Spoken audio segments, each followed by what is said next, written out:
Sore guys, jadi izin share, mudah-mudahan dapat didengar. Untuk saya yang akhir-akhir ini atau ya beberapa setahun terakhir lah, itu sudah mulai mempelajari pelan-pelan technical analysis.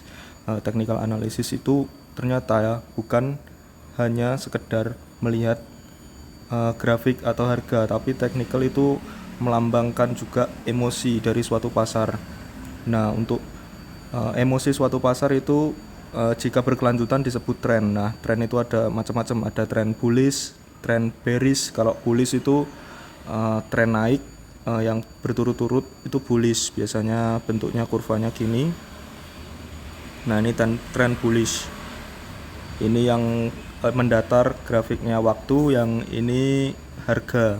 Jadi seiring bertambahnya waktu harganya ini semakin naik. Nah, ini untuk intermezzo saja juga tambahan, ini tren bullish ini biasanya membentuk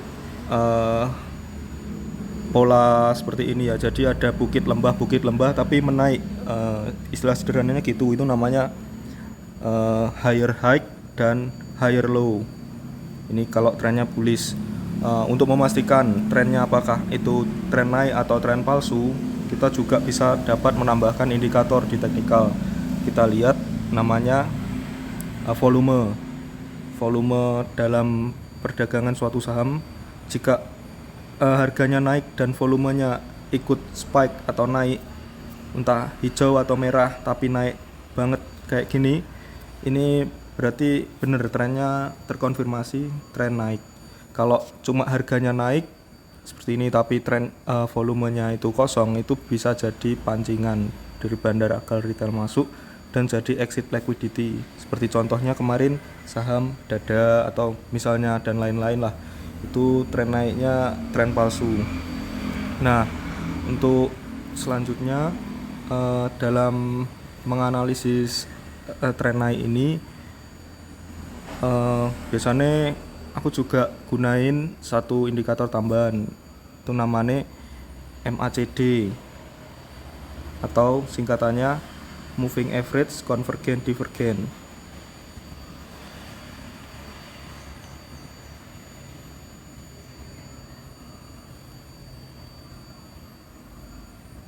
Mungkin MACD ini nggak perlu tak jelasin ya apa dan asalnya dari mana. Pokoknya ini intinya moving average atau harga rata-rata, pergerakan harga rata-rata. Moving average dibagi macam-macam, ada 5 hari, 10 hari, 20 hari, sampai 100 hari, 200 hari itu ada. Jadi moving average-nya misal moving average 5 gini, moving average 10 gini, moving average 20 gini. Nah, kalau moving average convergent divergent atau MACD ini biasanya gunain selisih dari beberapa moving average. Jadi nanti harganya kayak gitu, terus ini ada moving average-nya kayak gini atau gini. Ini moving average convergent divergent atau MACD. Oke, biasanya di MACD kalau misal harga bergerak naik, itu normalnya kalau trennya naik, MACD-nya juga naik. Itu menandakan minat beli semakin kuat. Jika MACD-nya semakin turun, minat beli semakin turun di harga yang sama di sini. Misal ini moving average convergent-nya tinggi, berarti ini minat belinya sedang tinggi. Kalau minat moving average convergent divergent-nya rendah, berarti minat beli itu sedang rendah. Nah, tapi dalam suatu kasus, ya kebanyakan kasus, hampir 90% kasus, saat tren itu mau istirahat atau tren naiknya ini berhenti sejenak, itu moving average-nya tidak mengikuti harga. Jadi harganya naik tapi moving MACD-nya semakin turun, itu MACD-nya nggak ngikuti. Itu karena sudah yang beli sudah kehabisan dana, udah jenuh beli. Itu biasanya dalam grafik ini akan ada koreksi. Karena biasanya kan saham yang udah naik tinggi tapi kita cek MACD-nya kan turun kan kadang-kadang. Nah, itu biasanya bentar lagi akan ada koreksi. Nah, sampai kapan koreksinya itu? Koreksinya itu bisa dilihat, kan ini tren, garis tren dari awal sampai segini. Kita juga mantau moving average-nya seperti ini. Nah, bentuknya kayak gini ya, jadi kayak megafon bentuknya. Ini yang harga, tapi moving average-nya gak ngikuti, kayak Megaphone itu biasanya akan ada koreksi. Nah, koreksinya sampai kapan itu, koreksi paling dalam itu biasanya terjadi di titik terendah higher low yang pernah dialami selama tren dalam waktu tertentu.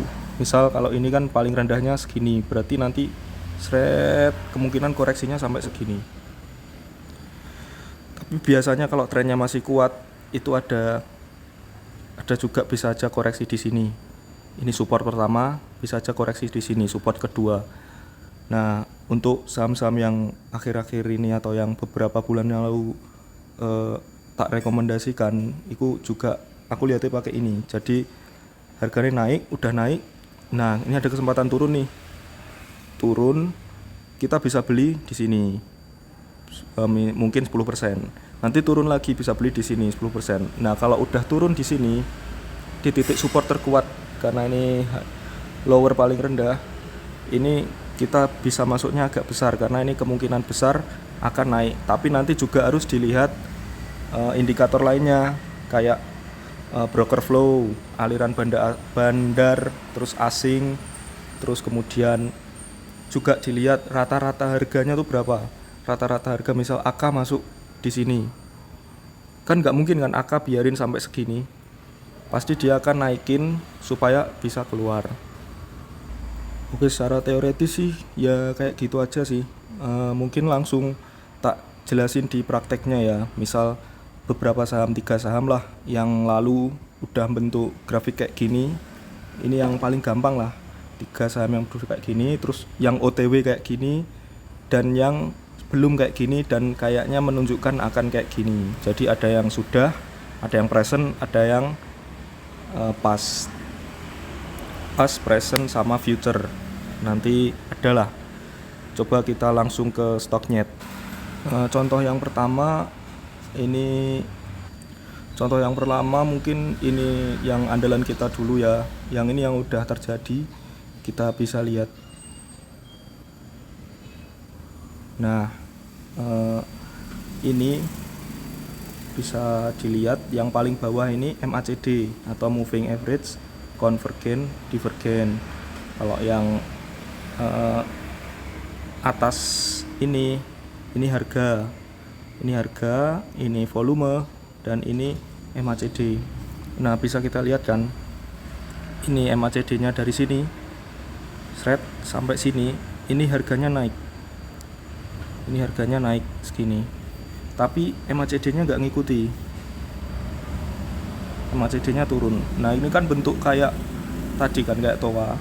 Ini most likely biasanya koreksi dulu. Nah, ini biasanya koreksi dulu. Tadi kan, nah ini tren naik kan, tren naik. Nah, ini kita ambil yang harga terendah di sini. Jadi target harga belinya bisa di sini. Sekitar 525. Ini target harga belinya. Kemarin aku udah rekomendasikan MDKA kan, bulan apa nggak tahu, karena udah bentuk MACD sama ini divergence. Ini jadi kemungkinan besar turun lagi, harganya naik tapi MACD-nya nggak ikut naik atau tingkat pembelinya sudah turun. Itu bisa kita beli di koreksi ini, entry terbaik. Nah, kita dari Desember sampai Januari kita tunggu udah naik beberapa persen hanya dengan metode sederhana, simple kayak gini. Ini udah naik sekitar, kalau dari sini ya ke sini sekitar 64% dengan metode segampang ini. Nah, ini yang MBMA.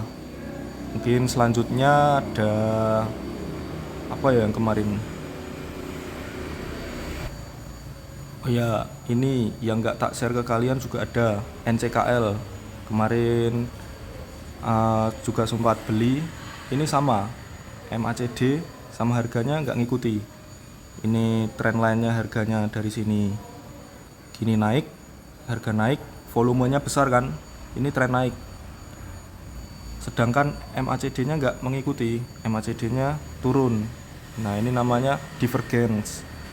Ini sama aja, titik belinya paling mudah di yang paling rendahnya ini.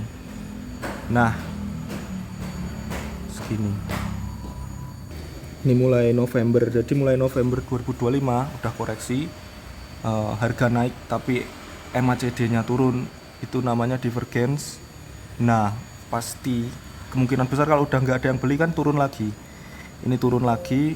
Nah, di sini membentuk pola double bottom. Ya, yang teman-teman mungkin udah tahu lah double bottom itu apa. Kayak gini itu biasanya harganya ditarik ke atas. Sama market maker, nanti kita juga bisa cek market makernya. Nah, ini dari sini pokoknya harganya naik. Nah, ini udah TP tapi aku NCKL karena udah bentuk divergen kayak gini tadi, dan udah beli di sini, udah beli di sini atau di sini. Ini sama loh, harganya di sekitar 1000 kurang, sekitar 900-an. Kalau ini contoh yang nggak sampai support terbawah, biasanya kan sampai support di sini kan. Nah, ini nggak sampai, ini baru supportnya baru sampai di sini udah diangkat. Biasanya kan yang paling umum kan di sini, di bawah sini ini belinya, jadi nanti bisa ke sini. Ini juga sama, harganya naik, MACD-nya nggak ngikutin, bentuk kayak toa. Nah, nanti ini kemarin juga berani rekomendasikan Inco ini juga karena lihat flow-nya, karena flow-nya tuh beneran deres dan nggak dikasih kendor sama market maker. Ada ZP 400 miliar dengan harga rata-rata 6.200. Berarti kita beli di 6.200 ya masih aman. Sedangkan yang jual ini kayak NI, SKI, ya lumayan sih sebenarnya, tapi NI ini retail. Selanjutnya yang agak ngeri-ngeri sedap itu sebenarnya Bumi ya. Bumi yang sekarang terjadi. Nah, kenapa tadi tidak rekomendasikan? Nah, ini bisa dilihat. Nah, ini kan nggak ada kan secara kasat mata atau sementara atau kedipan mata, ini nggak ada divergence, nggak ada bentuk pola. Ini harganya naik, MACD-nya juga naik. Tapi kita rubah, kita pakai time frame pendek, kita ubah chartnya jadi 1 jam. Jadi satu candle nih mewakili 1 jam. Nah, di sini baru kelihatan Bumi ini membentuk divergence. Di sini ini harganya naik tapi MACD-nya nggak ngikuti. Makanya aku berani bilang kan, ini biasanya turun dulu sampai harga target belinya ini di sini. Nah, di 330. Jadi kemungkinan paling rendah, the worst possible itu hanya di 330.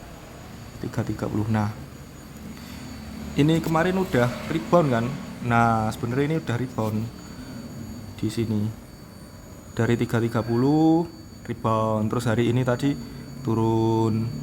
Ya, kalau kemungkinan kalau berdasarkan technical MACD divergen ini bakal rebound lagi dan membentuk nanti namanya double bottom. Terus ini nanti juga targetku juga ini gampang banget sih, ke 400, harga 400 Bumi ini.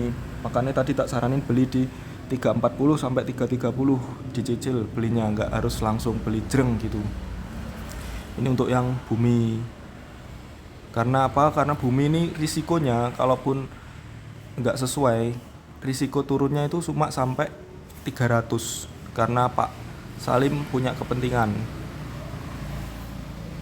Untuk Bumi ini bisa masuk MSCI ini di harga 300. Jadi kemungkinan turun cuma sampai 300, harga akan dijaga di atas 300. Nah, ini harga akan dijaga di atas 300 sehingga masuk MSCI. Tapi jadi kan belinya ini kayak tenang banget gitu, beli Bumi ini. Kemungkinan koreksi cuma dari 330 mungkin sampai 300 doang. Tapi kemungkinan naiknya bisa sampai mengungguli yang sebelumnya, ATH sebelumnya bisa mungkin 450 atau 400 lah, paling deket paling gampang tuh 400 untuk bumi ini. Nah, terus caraku screening bagaimana biar tahu. Nah, ini kita tinggal lihat aja semua saham yang lagi trend up, trend naik. Misal kemarin ada ini Teens. Teens tuh udah hampir bentuk kayak gitu. Jadi ini udah harganya naik tapi MACD-nya nggak ngikuti di grafik daily ya. Nah, ini kan sama kan, ini sama kayak tadi. Nah, gini. Ya, ini kemungkinan kalau koreksi nanti bisa di titik support di titik sini, atau paling rendah koreksinya nanti di sini. Di angka 2350 sampai 2200 lah. Di 2200 sampai 2300 ini kita bisa beli Teens. Karena nanti kemungkinan karena MACD-nya udah turun, ini kemungkinan harganya juga segini turun dan paling rendah di sini. Dan kita lihat juga tadi mulainya dari Oktober akhir ya, Oktober sampai sekarang sampai Januari mulai trennya naik. Teens ini kan mulai tren ini lihatnya dari, saya ulangi lagi, dari lonjakan volume. Kan volumenya tadinya kecil, terus ini volumenya naik. Mulainya dari Oktober akhir, kita lihat dari Oktober dari Broksumnya. Dari Broksum 2025 Oktober akhir. Dan paling besar PD itu Indo Premier, iya, iPod, terus AK. Coba lihat AK harganya 3.300. Nah, ini mungkin nggak harganya kembali ke 2.300 sampai 2.200. Nah, kalau mungkin kita wajib beli karena soalnya AK masih di 3.300. Jadi ya ini support kuatnya 3.300. Terus ada lagi juga yang agak ngeri-ngeri sedap, ini PTRO. Ini tadi hari ini dilawan di support. Nah, ini sama loh. Sebenarnya sama, hampir semua tuh sama sih. Ini naik tapi harganya naik tapi MACD-nya nggak ikut naik. Ini namanya MACD bullish diverse atau perbedaan. Ini ada di supportnya, ada di sini di 9.000. Terus yang paling rendah nanti di harga agak ngeri sih, di harga 6.000-an. Di harga 6.000-an. Kalau PTRO sampai ke 6.000 berarti itu udah paling bawah. Udah kayak nggak mungkin lagi turun. Kalau PTRO udah sampai 6.000 itu secara teknikal. Ya ini sama sih, semua hampir sama. Kalau harga naik tapi MACD-nya mulai turun, itu hampir kemungkinan besar akan ada koreksi bentar lagi. Nah, tapi apakah semua akan divergence? Enggak sih. Biasanya kalau trennya kuat kayak tren komoditas, ini trennya kuat banget kan, Inco ini udah jalan. Yang komoditas misalnya Antem itu kalau harga emas kan naik kan. Nah, ini juga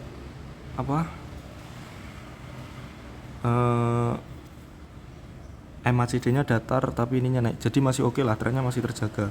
Kecuali kalau ini MACD-nya turun, ini Antam ini kemungkinan besar bentar lagi akan koreksi.